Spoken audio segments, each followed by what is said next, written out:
با عرض ادب و احترام خدمت دوستان عزیز، همینطور که مستحضر هستید بقایای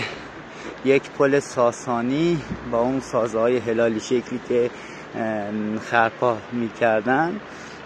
و اینجا رودخانه قرقاجه و یک روستاهایی هستن که ما در کنار رودخونه ها سکونت میدیدن و یک سری از محصولات کشاورزی مثل چلتیکاری، مثل برنجکاری، مثل خشونکاری